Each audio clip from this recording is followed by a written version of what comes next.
break down what we do know and just how significant this could be.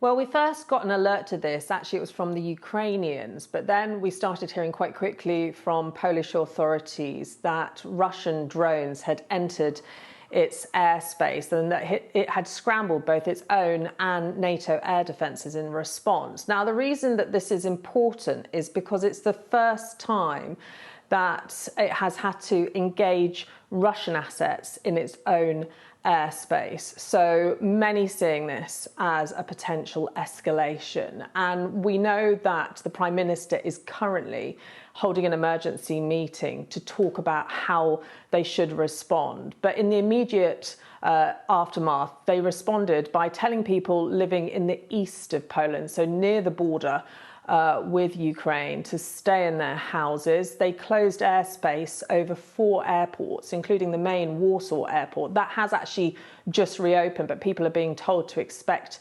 disruption throughout the day. But I think this is important because it reminds people of how close the war with Ukraine is to NATO countries. And so we know that the Prime Minister has also spoken to the NATO chief about what's been going on. And it also follows him just yesterday announcing that tomorrow he was going to fully close the border with Belarus. And that's because he says that Belarus and Russia are preparing for some military exercises at the end of the week, which he claims are aggressive. So he was already on high alert. Then suddenly in the next few hours, these drones enter the airspace. I think it's important to note these weren't drones that were sent from Russia to Poland. These are believed to have been drones which were targeting Ukraine, which went over the border. But it really is a point of imagine what would have happened if a Polish citizen was killed. So what do they do next? Well, we know there's this emergency meeting.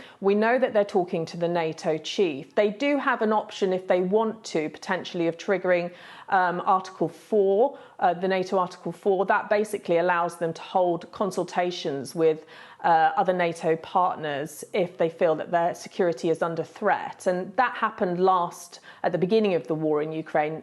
Poland and others actually triggered it then. It also was going to potentially happen in 2022, when you'll remember that a missile went over the border and killed 2 people in Poland. They were going to trigger it then until they found out that it was most likely that was actually a Ukrainian air defense that had come over. So they didn't at that point. But we're hearing already reaction, for example, from the Ukrainian foreign minister saying this is just Putin really trying to test the West. And I think that that is going to be a view that is echoed by many in Poland, by many in the Baltic states, by many in Europe, actually. And what they'll be looking at now is how can they bring this war to a close again? When are the sanctions coming? We know Donald Trump has threatened them. Again, we know that the EU is looking at a 19th sanctions package. What is the step now that can really bring Putin to the table and end this fighting?